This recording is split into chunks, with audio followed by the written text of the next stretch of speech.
I suppose I'll be seeing you after New Year's then? Yeah, I half expected.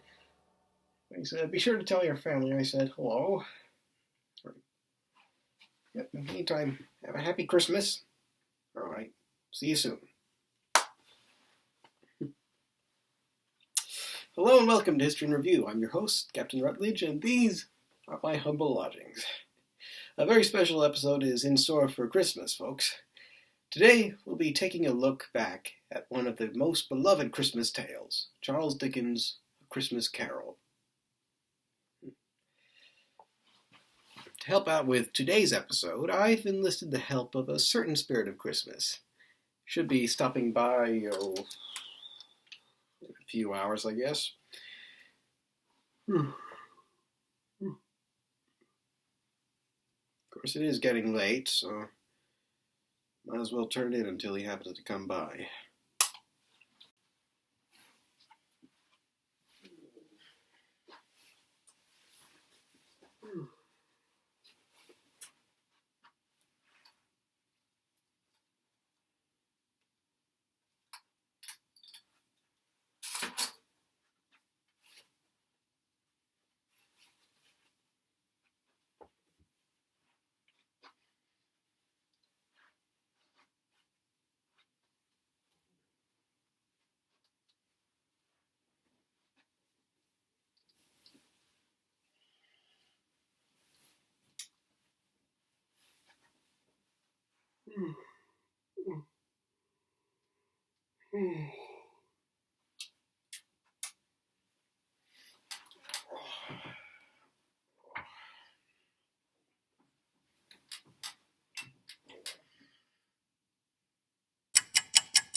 Awaken, Mr. Rutlidge. Awaken? Get up! Who are you? Allow me to introduce myself. I am the ghost of Christmas. Oh yeah, that's right. Ghost of Christmas. You're the one of the past, right? Well, I used to be. Things in the spirit world aren't doing too good, so they had to lay off present and future. Now I'm holding down the Ford Forum. Oh. Guess that would happen with this economy. So you're here to help me with the review today, aren't you? I shall help you in your endeavors. But first, let's take a look at the past, specifically your past. Yeah. Well, why do you need to show my past? I don't think the audience is interested in it. Look, pal, I don't have to do this, I could be in New York City right now telling Trump to straighten up his act. So, just sit down, shut up, and let me do my job, okay? Okay, sheesh. Thank you. Now then, I do believe there was one memory of yours that stays constant every Christmas. I'd say it was about your promotion. Oh yeah, that was a fond memory.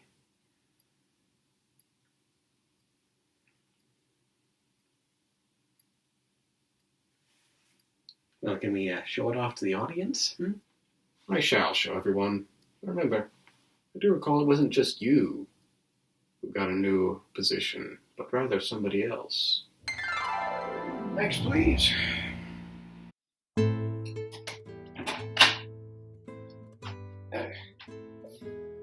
Good morning, sir. And, are you today, Mr. The name's Rutlidge, sir. First name Rutlidge. Mr. Rutlidge. Must you find yourself well with the company? Very much about your exploits, your efforts in saving money for the company. I'm saying it's time for a due reward for your efforts. How many years have you been part of the company so far? I've been with this 10 years now, sir. 10 years. As a cabin boy, no doubt. I do suppose you know your way about midships. Yes, I can also do the fore and aft, sir. The weather deck, the crow's nest, the bilge below. Can also hand reef and steer in a heavy gale, sir. You're already the new captain within the company. You're a junior. You're the most in the company so far. So, I figure it's only satisfactory to instate you as a commander within the company's Marine ranks. Wish you congratulations, sir. I don't know what to say. Thank you, sir. You're welcome. Hope you have a happy Christmas, and please send in the next individual. Yes, sir. Indeed. Right away, sir. I won't let the company down, sir.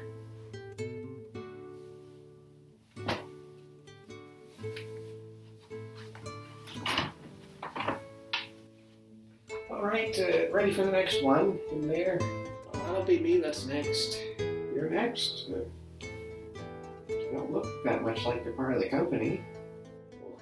No, you see, I'm not part of the company yet, that is. See, I'm trying to find work.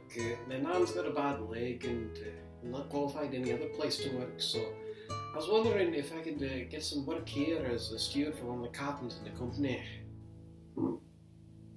Well, if you're that desperate for a post as steward, I've just been promoted, and I haven't got a steward at the moment. No, I don't have many means, if you're willing to work for me. Well, it's a fair offer. Seeing as I've never been a steward before either, I'm thinking, well, might as well. It'd be worth a good experience. In that case, Mr. Name's Campbell, sir. Mr. Campbell, it's a deal. But we'll shake on it over at the pub. A nice hot bowl of Christmas punch. Thank you, Gov. You'll never forget your appointment with me. So, Christmas present. Made a captain, but I got a new steward, and a confident compatriot on the same day. So, to the past. I think it's time we talked about Dickens' past and how he came about to writing A Christmas Carol. Charles Dickens had a strained relationship with his father, much like the relationship between Ebenezer Scrooge and his father. John Dickens was put in debtor's prison when Charles was only 12, forcing the boy to pay off his father's debts in a blacking factory. The experience in the blacking factory for young Dickens caused somewhat of a transformation akin to Scrooge in A Christmas Carol. At first greedy and reclusive, in the end charitable and sociable. Dickens was part of a new class in Victorian England, working towards social reforms. The character of Ebenezer Scrooge was based on several individuals, including the infamous miser John Elwes and political economist Thomas Malthus. Scrooge's surname came from an old word meaning squeeze, as he does with his money, while his first name, Ebenezer, means stone of help from the Old Testament, showing how he soon changed his ways. So, does this mean we're moving on to the present now? I think that does seem proper. Let's say the Christmas present of your employer, Mr. Campbell. Do you happen to know where he is this Christmas? Oh, yeah, I know where Campbell is. He's off with his family out east. So you say. Should be a very lovely time with him out east visiting his family. Or is he having a good time? Oh, well, if you want to show it, I guess we could see it. Very well. I shall show you.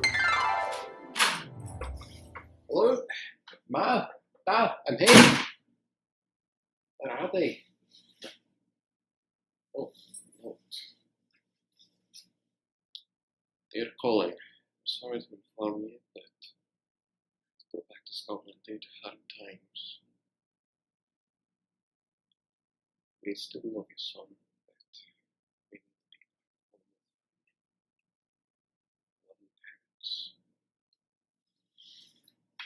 Come back home, eh?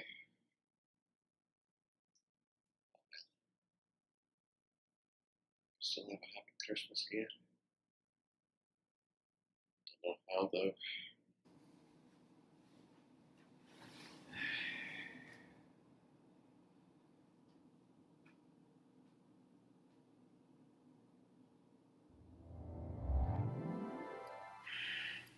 Sure do feel sorry for the old guy. His family going off. Him all alone on Christmas. Yes, it just goes to show. Sometimes the plans you make at Christmas don't always work out. Well, maybe we should get away from that downer. Let's talk about Dickens' time and other influences for writing A Christmas Carol. The Cratchit family was most likely educated in state-run schools, as most lower-class families were at the time. However, a child like Tiny Tim was lucky to not be forced into workhouses where child labor was rampant. Although Dickens never told what Tiny Tim's illness was, it was most likely either rickets or renal tubular acidosis, since both diseases were common at the time, were curable, and lethal if untreated. Cratchit's Christmas dinner was taken by Dickens from the pages of the Cookbook of History, a classic Elizabethan feast of old, scaled down to suit a family of 8, goose and all. Scrooge's donation of a turkey soon became a mainstay of employers wanting to show appreciation for their workers. The party held by Scrooge's nephew Fred was typical of the middle class at the time, drawing from a short story in Dickens' earlier Pickwick papers. So I guess we're moving out to the future now. We're going to see my grave and say, "Oh, Captain Rutlidge, I'm loved by all." And I'm be like, is that what we're going to do? Oh, heavens me, no. This type of show doesn't have the budget for that type of stuff. So instead, we're going to be giving you a verbal vision. Oh, a verbal vision? Really? That's it? I see ahead into the future.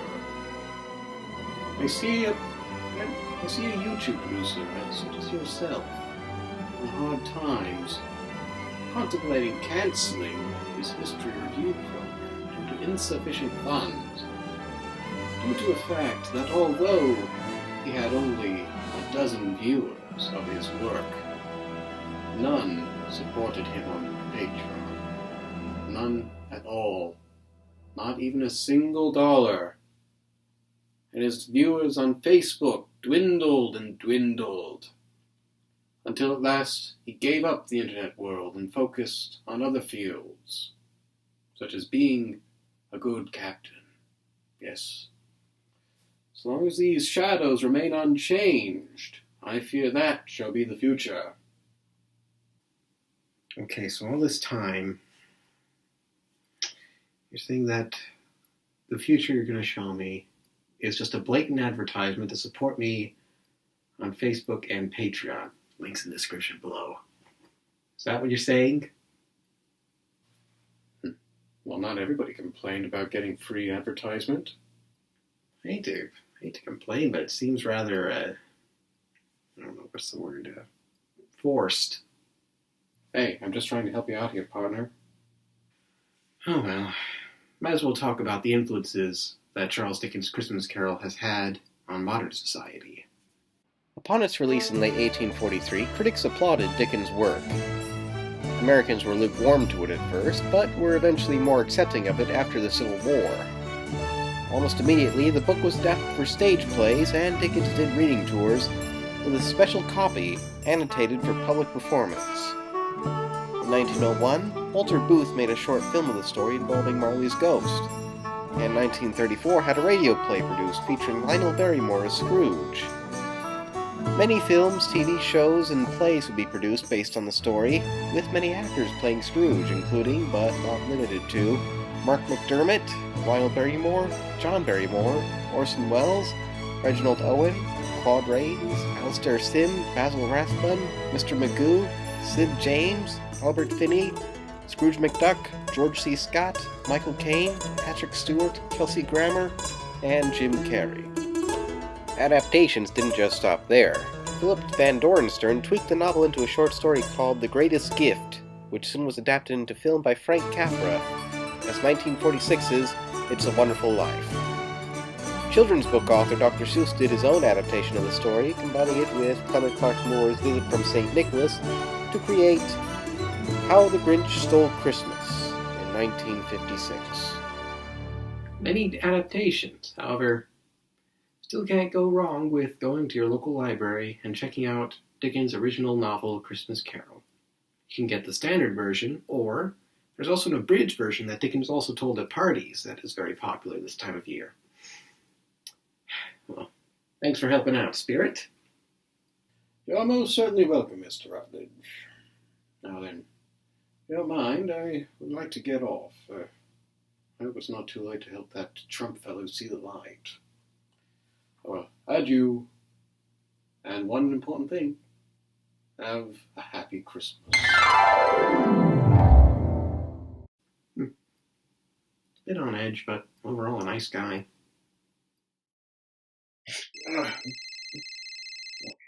Hello.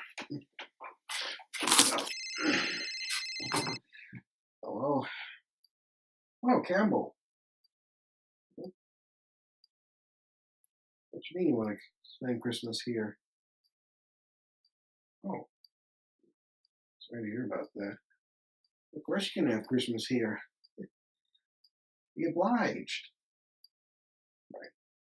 See you in a few hours then. All right. Well, can't believe it. You spend Christmas with Campbell again. Well then, guess we'll see what's in the morning paper. President-elect Trump says bah humbug, says people should work Christmas, and raises taxes for the lower 1%. Maybe getting the spirit of Christmas here wasn't such a good idea after all.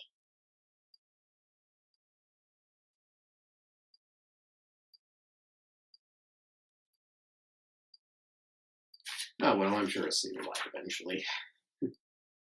Well, thanks for tagging along with us on this special Christmas episode. And remember, have yourself a happy, jolly Christmas this year. God bless. And for History in Review, I'm Captain Rutlidge. Good day.